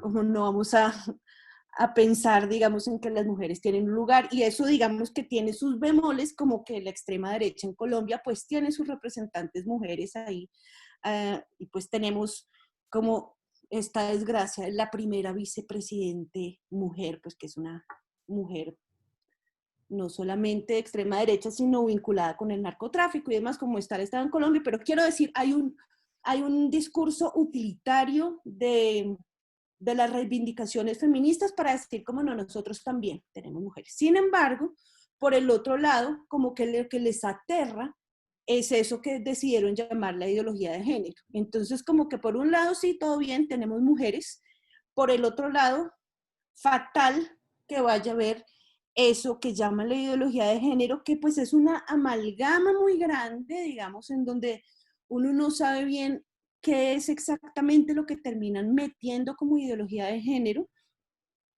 Seguramente como las reivindicaciones como más fuertes del feminismo, que no tienen que ver con que digan como sí, las mujeres son importantes, porque eso lo dicen en todo caso, sino, digamos, en el caso del acuerdo de paz en Colombia, que es un caso muy concreto, digamos, aquí había varios asuntos que estaban, pues que era como una gran lucha, y justo con estos grandes avances y transformaciones en el sentido común, como que se decía, el acuerdo de paz en Colombia es el primer acuerdo de paz que tiene una perspectiva de género. Y esto tiene que ver con que había ya detrás un montón de trabajo, el Centro de Memoria Histórica entonces ya tenía como unos 8 años de producción y de investigación en donde se había ya mostrado muy directamente cómo la guerra afecta diferencialmente los cuerpos de hombres, los cuerpos de las mujeres y los cuerpos, digamos, de todas las personas que son desobedientes de género, que en Colombia fue una cosa pues muy brutal. Entonces, en base con todas esas investigaciones ahí puestas, un poco se dijo como, vale, si ya tenemos esta claridad, pues vamos a tener que tener alguna reivindicación también diferencial sobre, pues, de qué modo el acuerdo de paz va a cumplirle a toda esa cantidad de personas que ha vulnerado, en donde por supuesto que los hombres también han sido vulnerados, que sería una locura decir como es una guerra hecha por hombres y de algún modo los hombres han sido brutalmente aniquilados también, pero aquí tenían, digamos, unos puntos que a mí me parecían muy claves. Uno de ellos era, por ejemplo, la restitución de tierras con perspectiva de género. Tenía que ver como, a ver, si una familia fue desplazada, una familia campesina hace 30 años, seguramente la tierra iba a estar a nombre del marido, ¿cierto? Pues porque hay estructuras patriarcales y demás. Si el marido ya no existe porque seguramente fue asesinado o, no sé, entre las miles de cosas, porque la restitución de tierras también tiene que ver con tierras que fueron usurpadas desde hace mucho tiempo, un asunto era simplemente decir como, miren, las mujeres campesinas pueden reclamar la tierra, o sea, la tierra no tiene que estar a nombre de ella, puede estar a nombre de su marido, de su papá, como pensar en este asunto, porque si no iban a tener ellas un despojo muy grande, o sea, iba a haber una, y además, y esto es muy fuerte, pues una imposibilidad de recuperar la tierra, o sea, simplemente si no se tenía perspectiva de género, la tierra iba a seguir quedando en manos de los usurpadores y no pues de los campesinos que, y en este caso las campesinas que tenían que reclamar. Entonces esta pues era una de los puntos transversales que por supuesto a quienes no convenía eso, pues es a los terratenientes que son usurpadores de tierras, que muchos de ellos pues están en el gobierno, o sea, de algún modo como que, entonces hasta ahí las reivindicaciones de lo femenino, entonces son por un lado, si ponemos a una mujer en el gobierno, sin embargo, nos rehusamos a devolverle la tierra a las mujeres. Y el otro asunto, pues sí tenía que ver con el rayo homosexualizador que dice Cristina, ¿no? Como, o sea, todo bien con que tengan perspectiva de género, si la perspectiva de género viene a decir las mujeres somos buenas madres y somos amorosas y somos importantes y necesitamos que nos reconozcan, hasta ahí nos van a decir, vale. Pero claro, o sea, somos eso, no somos mujeres que reivindican sus tierras, no somos mujeres que tienen exigencias laborales y no somos personas que cuestionan la división genérica. Entonces aquí, pues el asunto tenía que ver digamos, muchas de las investigaciones mostraron también cómo las personas trans o disidentes de género fueron fuertemente desplazadas, o sea, por un lado, porque la guerra impuso unos marcos normativos de género mucho más fuertes de lo que venían siendo socialmente, por el otro lado, porque fueron directamente los paramilitares los que dijeron como, a ver, usted es un mariquita, o sea, este es un pueblo de, ellos sí que no tienen pues discurso políticamente correcto, ¿no? Entonces, esto es un pueblo en donde hay varones y hay mujeres y usted no es ni lo uno ni lo otro y lo vamos a hostigar y lo vamos a amenazar, de tal modo que pues mucha gente fue desplazada por su condición, digamos, por su vivencia genérica o sexual y digamos, pues eso implicó un despojo familiar, implicó, digamos, que esas normas se vuelven más fuertes y que incluso sus propias familias los dejaran de lado. Entonces esto tenía que ver con ese reconocimiento también de los disidentes de género como víctimas del conflicto armado, que no era ninguna cosa loca, sino era simplemente una mención de algo que pues como que ya se había visto. Entonces, digamos que ahí es donde estas personas, pues en donde la extrema derecha empieza a decir como no, eso no se puede permitir y en donde utilizan pues toda esta, digamos, homofobia de la sociedad para decir como si usted vota sí al acuerdo de paz, entonces su hijo se va a volver homosexual o algo así. Y en donde se capitaliza ese temor, pues para que la gente prefiera como votar como sí a la guerra con tal de que a mi hijo no le digan que hay otras posibilidades de amar o de vivir el cuerpo y demás. Y entonces como que en este sentido, digamos, creo que este lugar tan fuerte de la extrema derecha de rechazar la ideología de género, que ya no les sé si exactamente es el feminismo o es la teoría queer o es algunos pedazos de las dos cosas, no sé cuál es exactamente lo que ellos llaman así, porque tampoco creo que ellos tengan una claridad, pues sí como que ha vuelto a problematizar una cantidad de cosas, digamos, en el seno del feminismo, o sea, como que desde ahí el feminismo se ha tenido que preguntar otra vez como, vale, esto es lo que ellos rechazan, nosotros, ¿qué es lo que reivindicamos? Y entonces en ese sentido yo siento que eso tiene mucho que ver con ese resurgimiento de ese feminismo al que llaman TERF, por lo menos en América Latina.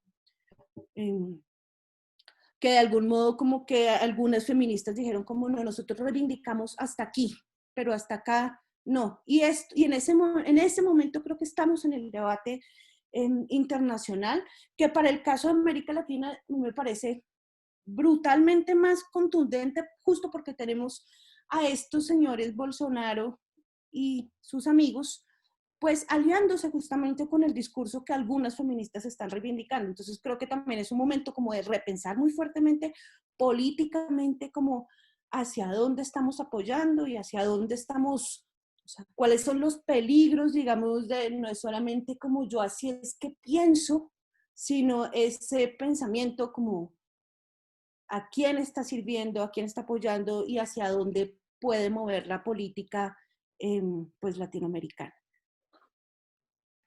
Sí, yo creo que si hay uno de los adversarios que el feminismo debe, hoy por hoy, digamos que debe atender cuidadosamente, son aquellos quienes hablan o quienes utilizan ese enunciado muy mal llamado ideología de género para desprestigiar la agenda feminista, sobre todo en América Latina.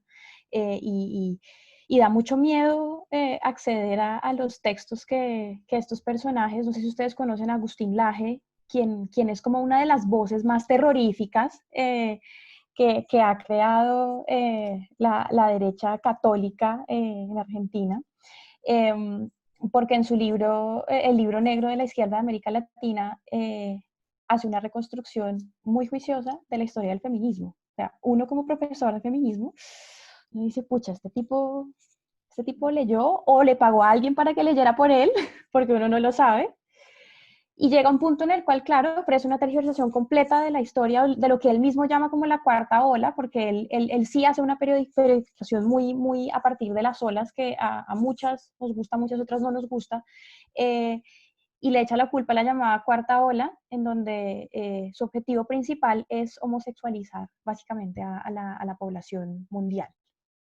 Entonces creo que digamos que ese es una de los grandes retos que, por ejemplo, tendría hoy por hoy el feminismo, sobre todo en América Latina, en donde la alianza con los movimientos religiosos, evangélicos, neopentecostales, ha hecho que esta agenda que utiliza el enunciado de ideología de género para desprestigiar la agenda feminista tome mucha más fuerza, sobre todo cuando hay una alianza entre religión y política, que es como una de las realidades de nuestro continente.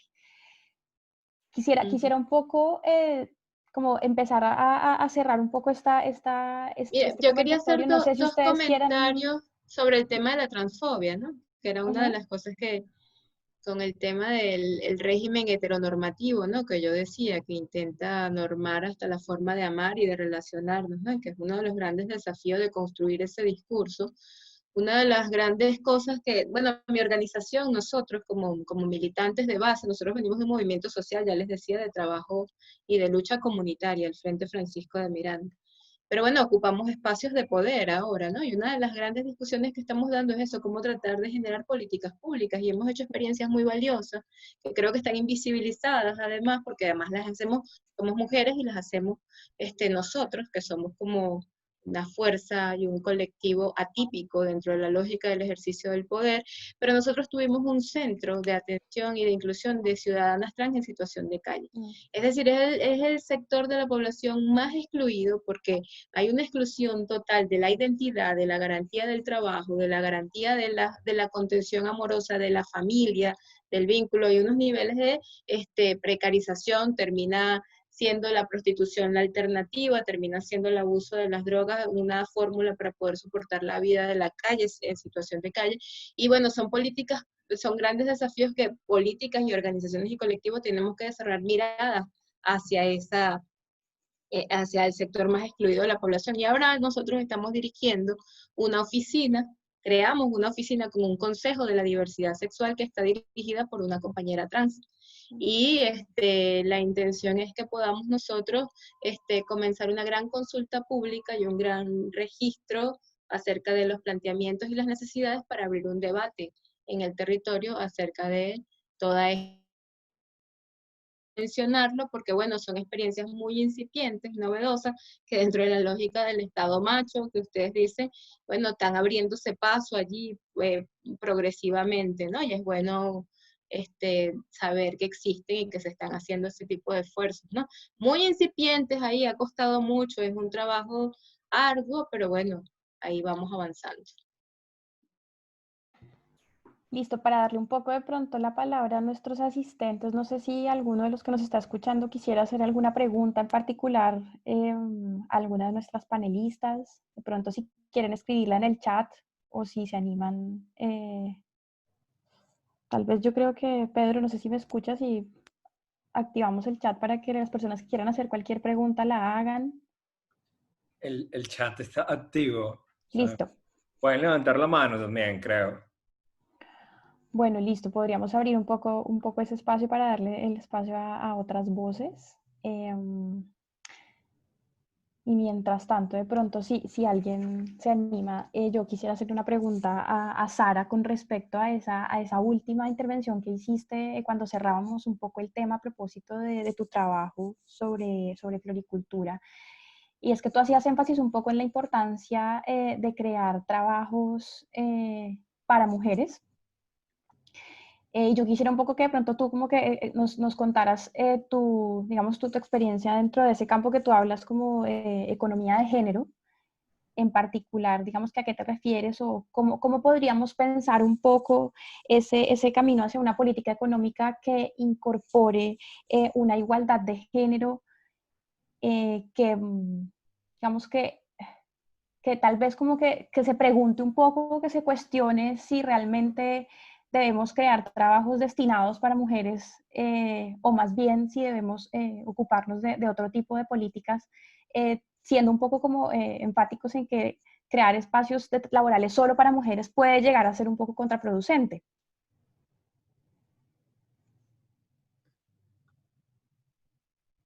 Perdón, que es que se le fue la batería al iPad y he tenido que cambiar al iPhone. Y digo, no sé ni cómo utilizar el Zoom en el iPhone, pero parece que funciona. Ok.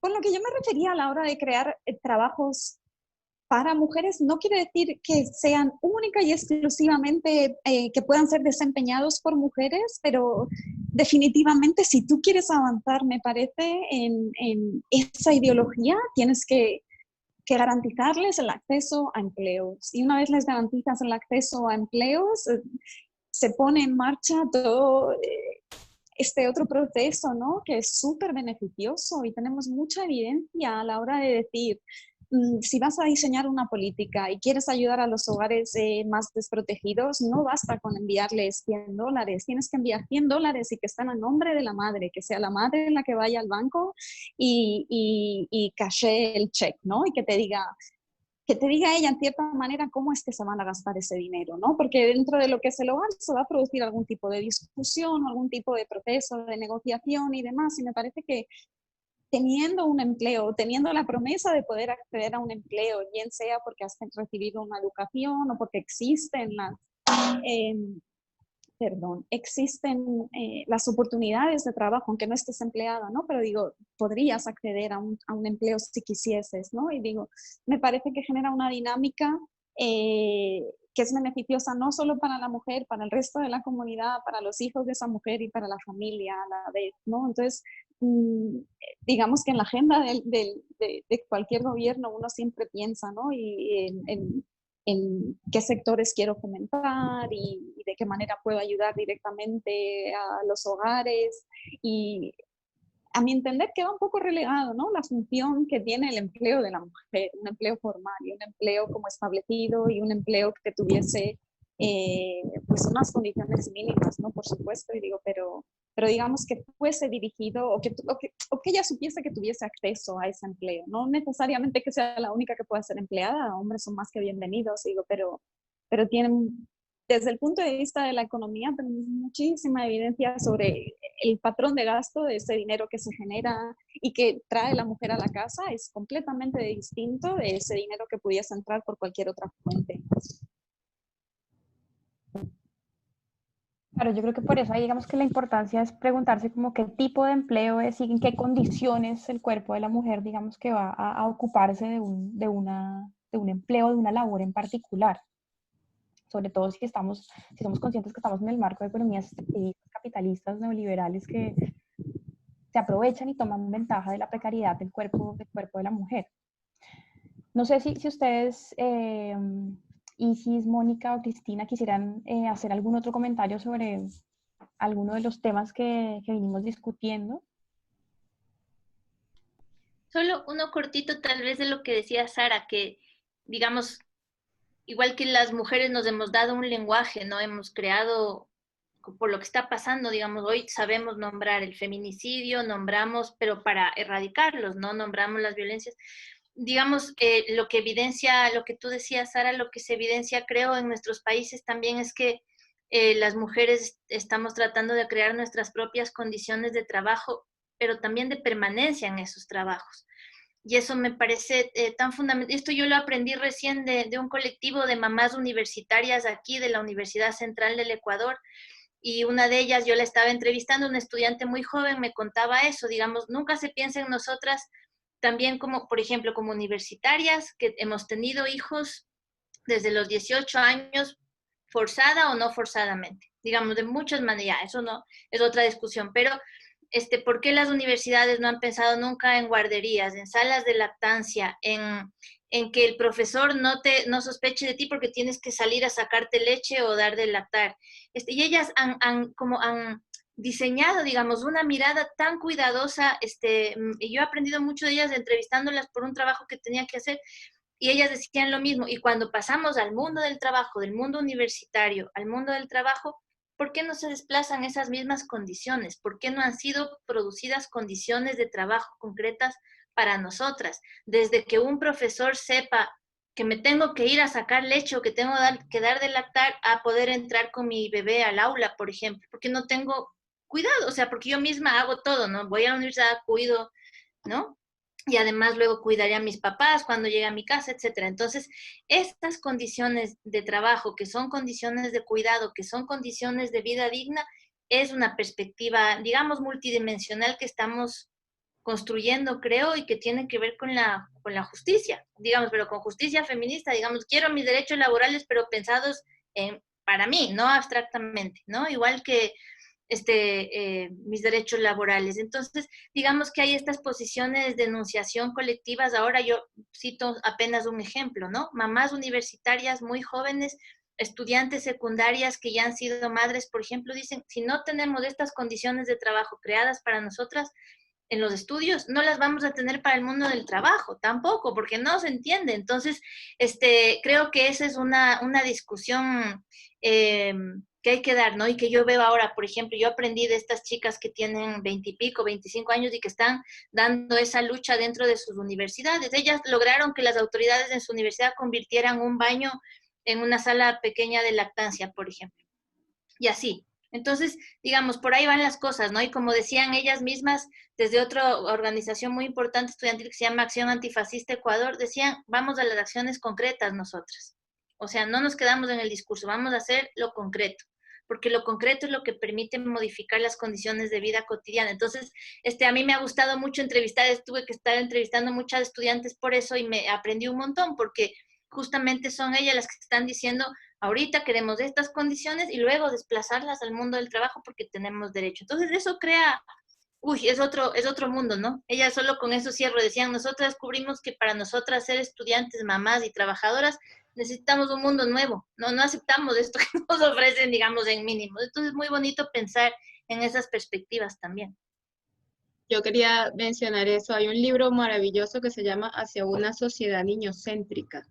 Así como está invisibilizada la mujer, hay toda una discusión sobre la infancia. De hecho, la categoría niño surge en el siglo XVIII por primera vez. Es decir, o sea, una invisibilización del ser y hay toda una discusión que se tiene que dar no solamente en torno a las políticas feministas, sino a la inversión de una nación, de un Estado en materia de primera infancia, que pasa por esas acciones y esos gestos de los que hablaba Cristina, ¿no? O sea, cómo diseñamos una sociedad que tome en cuenta la reproducción humana y los primeros años de crianza y que forma parte fundamental de la discusión de la economía de los cuidados. No basta que te den nada más media jornada laboral para que amamantes. O sea, yo estuve trabajando como ministra hasta la semana 39 de embarazo. Y cuando me reincorporé, cuando mi hijo tenía 4 meses, mi hijo andaba conmigo a todos lados, a las reuniones públicas, y ahí yo amamantaba, como una acción de protesta y de lucha.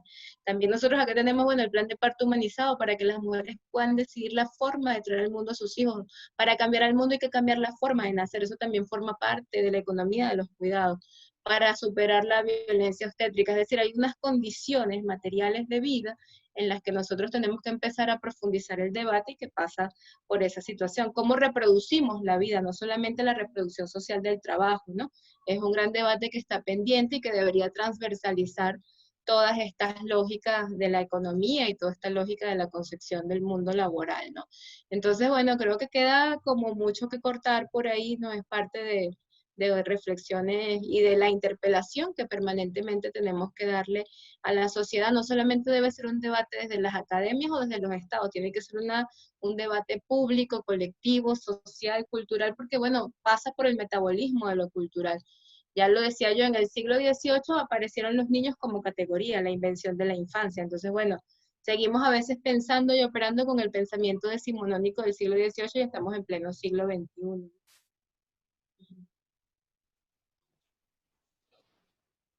Isis, muchas gracias. Bueno, creo que pues no hay preguntas por parte del público, pero creo que tuvimos una conversación muy provechosa. Muchas gracias a las cuatro, a Sara, Isis, a Mónica y a Cristina por su tiempo. Y gracias también a Pedro pues, por la invitación y por la creación de este espacio y por la divulgación de este tipo de ideas que necesitan ser divulgadas hoy en América Latina. Vale, muchas gracias a todas. Yo quiero agradecerles a todas, de verdad. Muchísimas gracias por su asistencia y por habernos enseñado todas estas 2 horas que estuvimos acá aprendiendo de todas sus ideas y todas sus luchas. Muchas gracias, de verdad.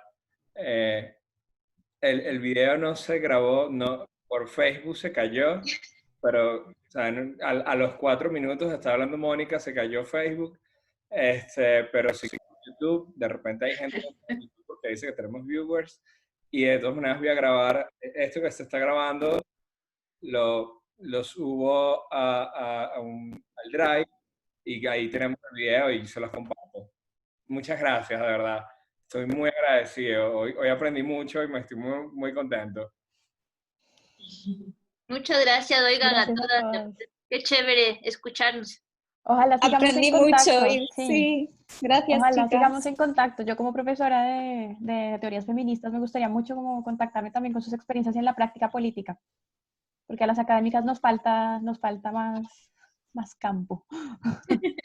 Quedemos en contacto.